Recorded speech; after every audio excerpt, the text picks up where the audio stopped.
तो साथियों, कल अवधि समाप्त होने जा रही है एंथम बायोसाइंसेज आईपीओ की। और चलिए चर्चा करते हैं कि क्या होनी चाहिए स्ट्रैटेजी। ये जो आईपीओ है वो नॉन स्टॉप एक्शन में है। आज हम चर्चा भी कर रहे थे, सुबह आपको बताया भी था कि कल का जो क्लोजिंग प्री मार्केट प्रीमियम था ऑफ एंथम बायोसाइंसेज वो 119 था। पिछली बार जब आईपीओ खुलते ही भागा था 40-50 से, तो 120 पर जाके रुका था।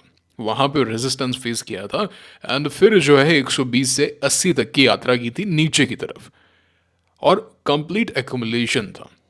ठीक है ना। और इस बारे में हम टेलीग्राम पे भी लगातार चर्चा करते आए हैं। एंड 80 से जब से रिवर्स हुआ है और जैसे ही 120 के आसपास आके रुका और ये लेवल टूटा, उसके बाद में पीछे मुड़ के देखा नहीं है। 126 अभी जो प्रीमियम्स हैं वो 140 के चल रहे हैं। दूसरे दिन के सब्सक्रिप्शन फिगर्स आ गए हैं। सबसे पहले तो अगर आपने टेलीग्राम चैनल को ज्वाइन नहीं किया है, लिंक डिस्क्रिप्शन में कमेंट बॉक्स में है, अवश्य ज्वाइन कीजिए टेलीग्राम चैनल को। सब्सक्राइबर्स की संख्या आप देख सकते हैं, यही वाला टेलीग्राम चैनल ज्वाइन करना, और कोई मत कीजिएगा, फेक हैं बाकी सारे। ज्वाइन कर लीजिए ताकि तमाम जानकारी आपको मिलती रहे और आप अपडेटेड रहें, है ना। सबसे पहले चर्चा कर लेते हैं, थोड़ी सी एंगल लिस्ट पर हम आएंगे, लेकिन पहले हम देखते हैं आईपीओ की कुछ डिटेल्स। तो एक बड़ा आईपीओ है गाइज, एक बड़ा आईपीओ है, पूरा का पूरा ऑफर फॉर सेल है। 3,395 करोड़, इजी अलॉटमेंट, रिटेल भी 35% है। एक इशू जो आप कह सकते हैं वो ये है कि हल्का सा जो प्राइसिंग फ्रंट है वो महंगा है।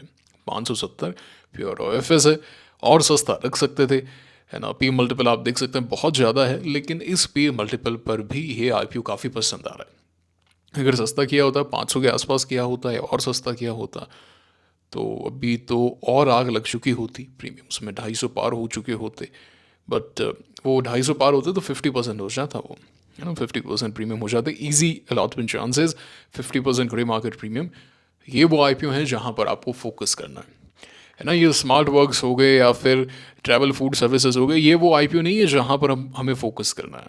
ये कुछ एक ऐसे आईपीओ हैं जहाँ पर रिस्क रिवॉर्ड कहीं भी फेवरेबल नहीं है। ऐसा नहीं कह रहा हूँ ये बढ़िया लिस्ट नहीं हो सकती है, उसके बाद में एक्शन नहीं आ सकता। ट्रैवल फूड तो हालांकि गिर गया, बट 2-2.5% के आसपास के प्रीमियम पे लिस्ट हुआ, बट यहाँ पे फोकस करके कुछ नहीं मिलेगा, रिस्क रिवॉर्ड फेवरेबल नहीं है। स्मार्ट वर्क्स भी है, जैसे 16 के आसपास अभी प्रीमियम चल रहे हैं, सिंगल डिजिट में चले गए थे आखिरी दिन, तो कोई मज़ेदारी वाली बात नहीं है। एचडीबी जैसा आईपीओ हो गया, या संभव जैसा हो गया जिस पर हमने चर्चा भी की थी, या एलन जैसा हो गया कि भाई इजी अलॉटमेंट है ना, यहाँ पे प्रीमियम्स अच्छे हैं, या फिर आगे लिस्ट होने के चांसेस बढ़िया हैं, उन पे फोकस करना है।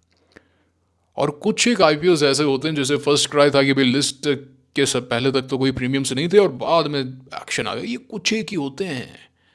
और बाकी जो मैक्सिमम आईपीओ होते हैं वहाँ पे ग्रे मार्केट में दिख जाता है कि डिमांड है इसको लेकर, ग्रुप से पता चल जाता है ये ग्रुप एक्टिव है इसके अंदर। तो ये वो आईपीओ है, यहाँ पे नॉन स्टॉप डिमांड देखने को मिल रही है। एंकल लिस्ट आप देख सकते हैं बहुत बढ़िया है, थोड़ी सी रख सकते थे यार प्राइसिंग फ्रंट पे, वी कैन अग्री।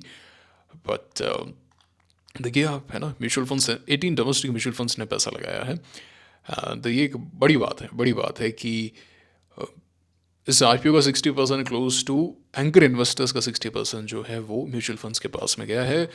तो वो क्या जनरली सेल नहीं करते हैं on the very listing day, है ना, वो सेल नहीं करते, rather they come to buy. अगर अच्छा होता, जैसे एलन बेरी में आपको पता है मोतीलाल ओसवाल ने बल्क डील की थी on the very first day, so वो बात है। ठीक है, चलिए।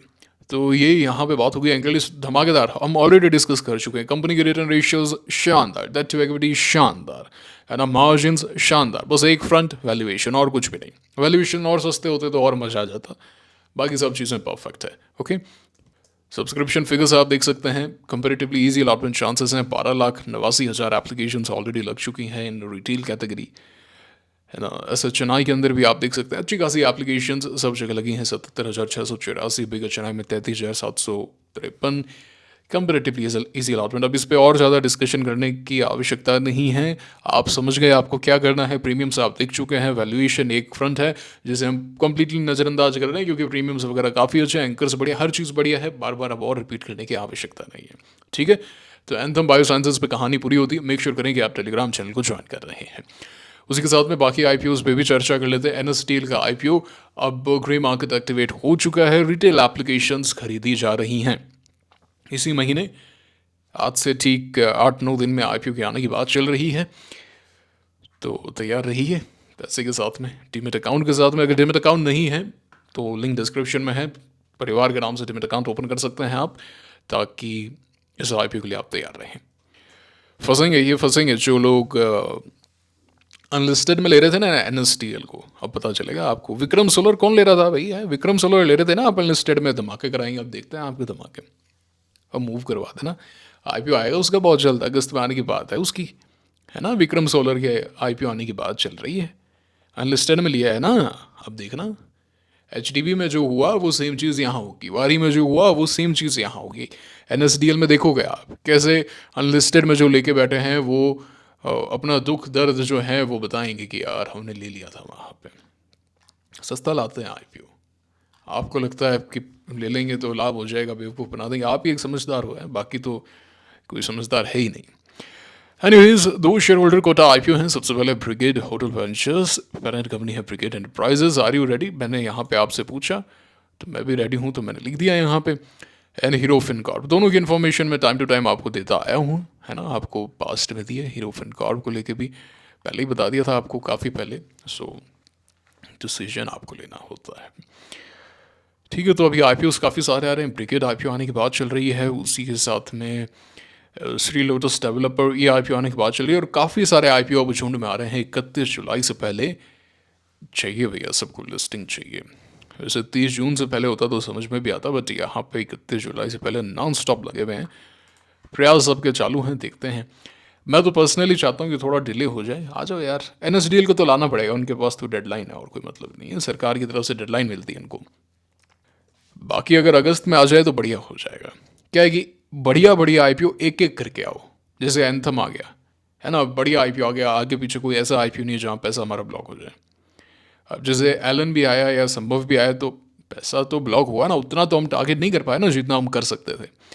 तो क्या एक एक करके आ जाए, थोड़े थोड़े अंतराल में आ जाए। अब तो ज़्यादा समय भी नहीं है कि एक हफ्ता पैसा ब्लॉक रहता है, सिर्फ 1 या 2 दिन की बात है।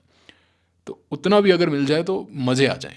मैं सही कह रहा हूँ कि नहीं कह रहा हूँ, आप मुझे कमेंट करके बताओ, ताकि सब में बराबर पैसा बनाने का मौका हो। हाँ, कंपटीशन जो है वो बढ़ जाएगा, बट बड़े IPO में ज़्यादा मैटर नहीं करता, ठीक है ना। ये था आज का वीडियो, कैसा लगा मुझे लाइक करके कमेंट करके बताएं। टेलीग्राम चैनल ज्वाइन करें ताकि तमाम जानकारी आपको मिलती रहे। मुलाकात होगी आपसे अगले वीडियो में। Signing off for now, thank you very much.